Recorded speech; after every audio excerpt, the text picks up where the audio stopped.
demonstrators, I was laughing.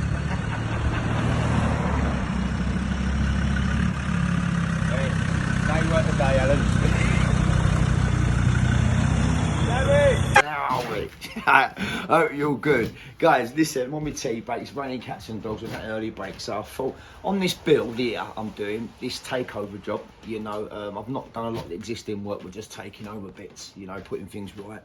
That's either here or there, but the conversation in this video, let's go through it. So, if you ever wondered why we always put the old school bricklayers in good stead, you know, majority of them, 9 out of 10, were very, very good bricklayers, and you watch and admire the way they work, the coordination, the smoothness, you know, just the way they operate. Now, let me tell you one of the reasons why. In the old days, all load-bearing walls, right, all party walls were done out of brickwork. So, for example, on residential, your party wall, if it was attached to us, would be minimum 13-inch brickwork, right? Load bearing walls would probably be in 9-inch. So this one here is in, 9-inch, right? So what it was, all they'd done was lay bricks. So in them days, you come out of apprenticeship, you come out of school at 15, you're on an apprenticeship. So you can imagine every day you're laying bricks, right?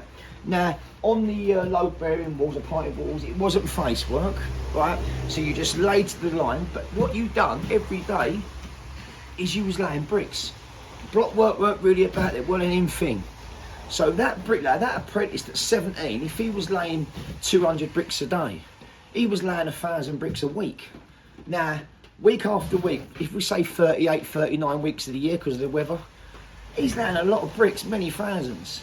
And as time went on, the speed would catch up. It'd go from 200 a day to probably 400 a day, then 500 a day, and then probably creeping up to your 6s and 7s. So by the time that 16-year-old apprentice was 20, he probably would have laid in excess of around about 10,000 bricks. Whereas now, the school leavers come in, they're on the block work. It's ready to go on the block work first, you know, so they've got no experience. Their lead time on laying bricks is minimal compared to the old school. So if you have a look at this wall, for example, we know this is 9-inch, right? Sorry guys. We know this is 9-inch, right? Now, particularly on the internal leaf, the clerk of works then, the bonding, whether it went quarter bond or half bond, so if they ever got in trouble, they would go back to quarter bond, and you can see the bats foaming. So the bonds would vary from English bond, Flemish bond, mainly Flemish bond on the house, not garden wall Flemish bond, Flemish bond. Remember, that's two different bonds for those who are learning. So, one, they're laying more bricks. Two, they're getting more experienced at Flemish bond, at bonding work. They're just becoming an overall better bricklayer. So if you go back in time and compare a 21-year-old bricklayer who's been laying bricks for 5 years to a nowadays apprentice, you're probably talking he's probably laid 20,000 bricks more.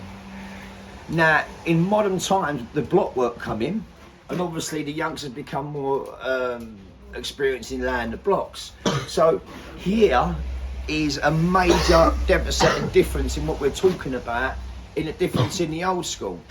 So when you see old school bricklayers, this is why you have to really respect them because they know what they're doing. They know how to lay bricks. And for me, this is why there's such a big difference from old school to the new school. Now, it's not the new school's fault, but this is one of the major components we have to think about.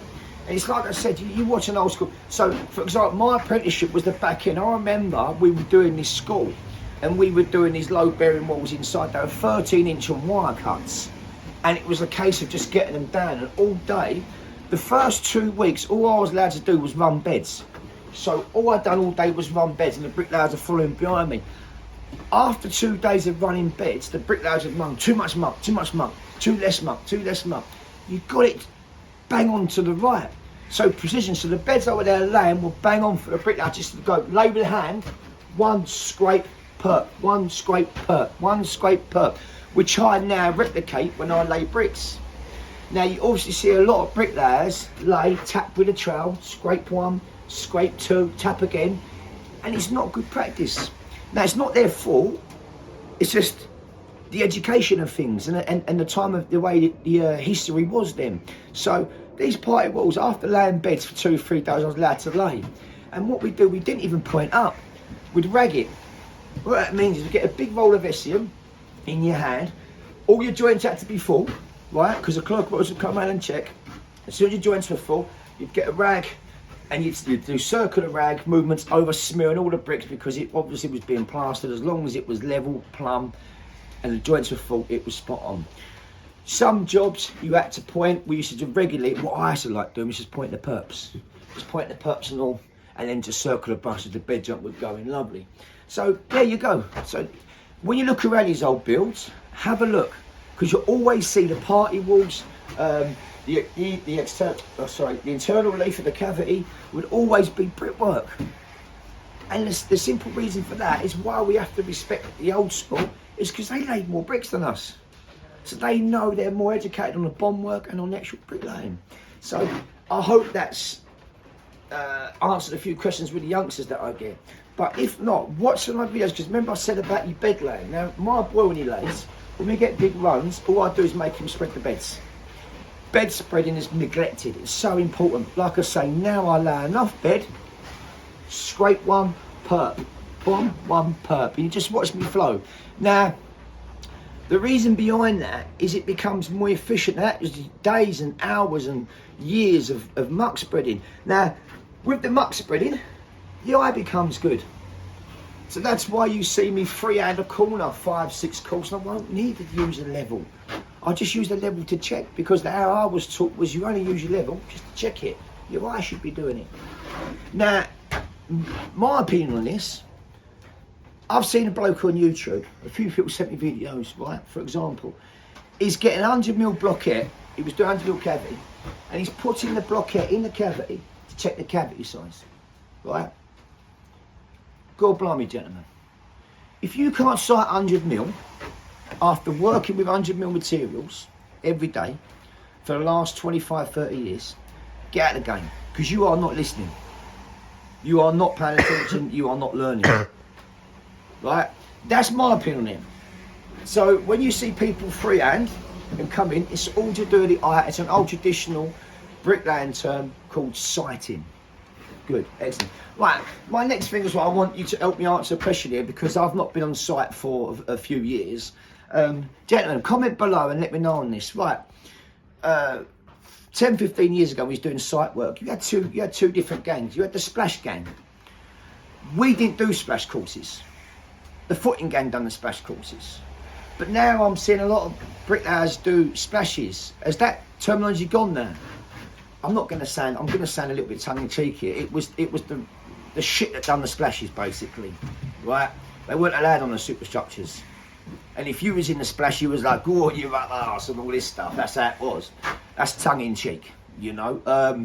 But has that changed now? Because I'm speaking to a few pals, and they're on the splashes and they're on the superstructures. So has that gone now? Has the splash gang's gone? So do the bricklayers now do all the work? Do we do the foundation work as well? So I don't know. But if you remember them days where you had your splash gangs and your superstructure gangs above damp, let me know, because I remember them really well. You know, the money was very tight on the splashes. Nobody wanted to touch them. It was backache. You didn't want to be in all the mud and all the shit there. That weren't us, do you know what I mean? We'd done from damp upwards. But evidently, how important is the splash work? Because they're setting out.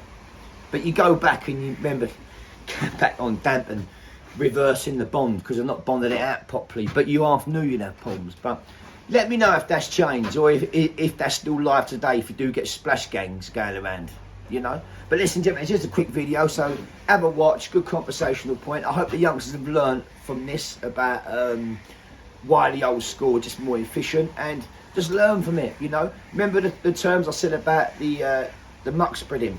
Yeah, learn from it. And the word sighting, always learn. Listen, gentlemen, lovely, thank you very much. God bless. Look after yourself.